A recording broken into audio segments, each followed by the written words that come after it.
ನೂತನ ಮುಖ್ಯಮಂತ್ರಿಯಾಗಿ ಡಿಕೆ ಶಿವಕುಮಾರ್ ಪ್ರಮಾಣ ವಚನ ಸ್ವೀಕರಿಸುವುದಕ್ಕೆ ಸಜ್ಜಾಗಿರೋದ್ರ ಬೆನ್ನಲ್ಲೇ ಇದೀಗ ಡಿಸಿಎಂ ಹುದ್ದೆಗಳ ವಿಚಾರ ಕಾಂಗ್ರೆಸ್ನಲ್ಲಿ ಭಾರಿ ಚರ್ಚೆಗೆ ಕಾರಣವಾಗಿದೆ. ಒಂದು ಅಥವಾ ಎರಡು ಅಲ್ಲ, 4 ಡಿಸಿಎಂ ಹುದ್ದೆಗಳನ್ನ ಸೃಷ್ಟಿ ಮಾಡಬೇಕು ಅನ್ನುವ ಒತ್ತಾಯ ಹಲವು ಸಮುದಾಯಗಳ ನಾಯಕರಿಂದ ಕೇಳಿ ಬರ್ತಾ ಇದೆ. ಆದರೆ ಹೈಕಮಾಂಡ್ ಮಾತ್ರ ಇನ್ನೂ ಕೂಡ ಅಂತಿಮ ನಿರ್ಧಾರಕ್ಕೆ ಬಂದಿಲ್ಲ. ಹಾಗಾದ್ರೆ ಡಿಸಿಎಂ ಹುದ್ದೆಗಾಗಿ ಯಾರ್ಯಾರು ರೇಸ್ನಲ್ಲಿದ್ದಾರೆ, ಹೈಕಮಾಂಡ್ ಲೆಕ್ಕಾಚಾರ ಏನು, ಈ ಕುರಿತ ಒಂದು ವರದಿ ಎಲ್ಲಿದೆ ನೋಡಿ. ಡಿಸಿಎಂ ಹುದ್ದೆ ಚರ್ಚೆ ಜೋರು. 4 ಡಿಸಿಎಂ ಹುದ್ದೆ ಸೃಷ್ಟಿಗೆ ಒತ್ತಾಯ.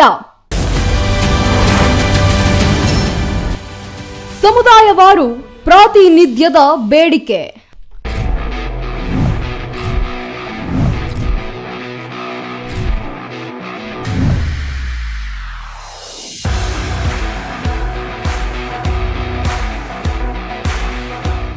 ವೀಕ್ಷಕರೇ, ಡಿಕೆ ಶಿವಕುಮಾರ್ ನೇತೃತ್ವದ ಹೊಸ ಸರ್ಕಾರ ರಚನೆಗೆ ಸಿದ್ಧತೆ ನಡೀತಾ ಇದ್ರು ಡಿಸಿಎಂ ಹುದ್ದೆಗಳ ಹಂಚಿಕೆ ಕಾಂಗ್ರೆಸ್ಗೆ ಹೊಸ ತಲೆನೋವಾಗಿ ಪರಿಣಮಿಸಿದೆ. ಸಿದ್ದರಾಮಯ್ಯ ಸರ್ಕಾರದಲ್ಲಿ ಡಿಕೆ ಶಿವಕುಮಾರ್ ಏಕೈಕ ಡಿಸಿಎಂ ಆಗಿದ್ದ ಸಂದರ್ಭದಲ್ಲೇ ಹೆಚ್ಚುವರಿ ಡಿಸಿಎಂ ಹುದ್ದೆಗಳ ಬೇಡಿಕೆ ವಿರೋಧ ವ್ಯಕ್ತವಾಗಿತ್ತು.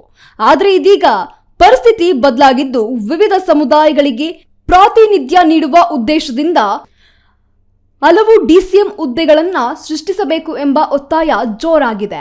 ಡಿಸಿಎಂ ಹುದ್ದೆಯ ರೇಸ್ನಲ್ಲಿ ಹಲವು ಪ್ರಭಾವಿ ನಾಯಕರು ಸಹ ಕಾಣಿಸಿಕೊಂಡಿದ್ದಾರೆ.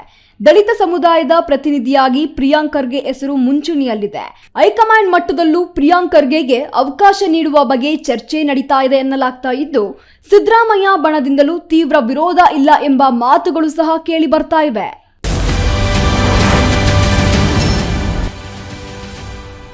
ಡಿಸಿಎಂ ರೇಸ್ನಲ್ಲಿ ಯಾರ್ಯಾರು?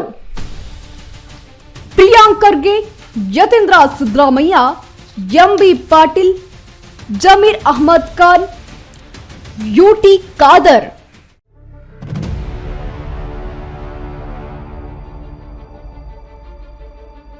ವೀಕ್ಷಕರೇ, ಹಿಂದುಳಿದ ವರ್ಗದ ಪ್ರಾತಿನಿಧ್ಯತ್ವದ ವಿಚಾರವೂ ಸಹ ಕಾಂಗ್ರೆಸ್ ನಾಯಕರ ಲೆಕ್ಕಾಚಾರದಲ್ಲಿದೆ. ಈ ಹಿನ್ನೆಲೆ ಯತೀಂದ್ರ ಸಿದ್ದರಾಮಯ್ಯ ಹೆಸರು ಪ್ರಮುಖವಾಗಿ ಕೇಳಿ ಬರ್ತಾ ಇದೆ. ಮತ್ತೊಂದೆಡೆ ಬಿಕೆ ಹರಿಪ್ರಸಾದ್ ಹೆಸರು ಚರ್ಚೆಯಲ್ಲಿದೆ. ಹಿಂದುಳಿದ ವರ್ಗದ ಮತ ಬ್ಯಾಂಕ್ಗೆ ಸಂದೇಶ ನೀಡುವ ಉದ್ದೇಶದಿಂದ ಈ ಸಮುದಾಯಕ್ಕೆ ಡಿಸಿಎಂ ಸ್ಥಾನ ನೀಡಬೇಕು ಎಂಬ ಒತ್ತಾಯವೂ ಸಹ ಇದೀಗ ಹೆಚ್ಚಾಗಿದೆ. ಲಿಂಗಾಯತ ಮತ್ತು ಅಲ್ಪಸಂಖ್ಯಾತ ಸಮುದಾಯಗಳಿಗೂ ಸಹ ಸೂಕ್ತ ಪ್ರಾತಿನಿಧ್ಯ ನೀಡುವ ಪ್ರಶ್ನೆ ಕಾಂಗ್ರೆಸ್ ಮುಂದಿದೆ. ಲಿಂಗಾಯತ ಸಮುದಾಯದಿಂದ ಎಂಬಿ ಪಾಟೀಲ್ ಹೆಸರು ಪ್ರಬಲವಾಗಿ ಕೇಳಿ ಬರ್ತಾ ಇದ್ರೆ, ಅಲ್ಪಸಂಖ್ಯಾತ ಸಮುದಾಯದಿಂದ ಜಮೀರ್ ಅಹ್ಮದ್ ಖಾನ್ ಹಾಗೂ ಯುಟಿ ಖಾದರ್ ಹೆಸರುಗಳು ಚರ್ಚೆಯಲ್ಲಿವೆ. ಹೀಗಾಗಿ ಡಿಸಿಎಂ ಹುದ್ದೆಗಳ ಸಂಖ್ಯೆ ಹೆಚ್ಚಿಸಿದ್ರೆ ಸಮುದಾಯ ಸಮೀಕರಣ ಸುಲಭವಾಗಬಹುದು ಎನ್ನುವ ಲೆಕ್ಕಾಚಾರವೂ ಸಹ ಇದೆ. ಆದ್ರೆ ಹೈಕಮಾಂಡ್ ನಾಯಕರು ಡಿಸಿಎಂ ಹುದ್ದೆಗಳ ವಿಚಾರದಲ್ಲಿ ಇನ್ನೂ ಸಹ ಎಚ್ಚರಿಕೆಯ ಹೆಜ್ಜೆ ಇಡ್ತಾ ಇದ್ದಾರೆ.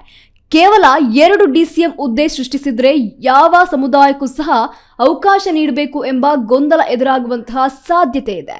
ಮತ್ತೊಂದೆಡೆ ಹೆಚ್ಚು ಡಿಸಿಎಂ ಹುದ್ದೆಗಳನ್ನ ಸೃಷ್ಟಿಸಿದ್ರೆ ಸರ್ಕಾರದೊಳಗಿನ ಅಧಿಕಾರ ಸಮತೋಲನದ ಪ್ರಶ್ನೆಯೂ ಸಹ ಉದ್ಭವಿಸಬಹುದು. ಹೀಗಾಗಿ ದಲಿತ, ಹಿಂದುಳಿದ ವರ್ಗ, ಲಿಂಗಾಯತ ಹಾಗೂ ಅಲ್ಪಸಂಖ್ಯಾತ ಮತದಾರರ ಲೆಕ್ಕಾಚಾರವನ್ನ ಗಮನದಲ್ಲಿಟ್ಟುಕೊಂಡು ಹೈಕಮಾಂಡ್ ಅಂತಿಮ ನಿರ್ಧಾರ ಕೈಗೊಳ್ಳುವ ಸಾಧ್ಯತೆ ಇದೆ. Joel political bureau, speed news Kannada, Bengaluru. ನೋಡಿದ್ರಲ್ಲ, ಒಟ್ಟಾರೆಯಾಗಿ ಡಿಕೆ ಶಿವಕುಮಾರ್ ನೇತೃತ್ವದ ಸರ್ಕಾರದಲ್ಲಿ ಡಿಸಿಎಂ ಹುದ್ದೆಗಳ ಸಂಖ್ಯೆ ಎಷ್ಟು ಇರಲಿದೆ ಅನ್ನೋದು ಈಗ ಕಾಂಗ್ರೆಸ್ ವಲಯದಲ್ಲಿ ತೀವ್ರ ಕುತೂಹಲವನ್ನು ಮೂಡಿಸಿದೆ. ಸಮುದಾಯಗಳ ಸಮತೋಲನ ಸಾಧಿಸುವ ಸವಾಲಿನ ನಡುವೆ ಹೈಕಮಾಂಡ್ ಯಾವ ಸೂತ್ರವನ್ನ ಅನುಸರಿಸುತ್ತೆ ಅನ್ನೋದೇ ಈಗ ರಾಜ್ಯ ರಾಜಕಾರಣದ ಬಹುದೊಡ್ಡ ಚರ್ಚೆಯ ವಿಷಯವಾಗಿದೆ. ಬುಧವಾರದ ಪ್ರಮಾಣ ವಚನ ಸಮಾರಂಭದ ಹೊತ್ತಿಗೆ ಈ ಗೊಂದಲಕ್ಕೆ ತೆರೆ ಬೀಳುತ್ತದೆಯೇ ಅನ್ನೋದನ್ನ ಕಾದಷ್ಟೇ ನೋಡಬೇಕಾಗಿದೆ.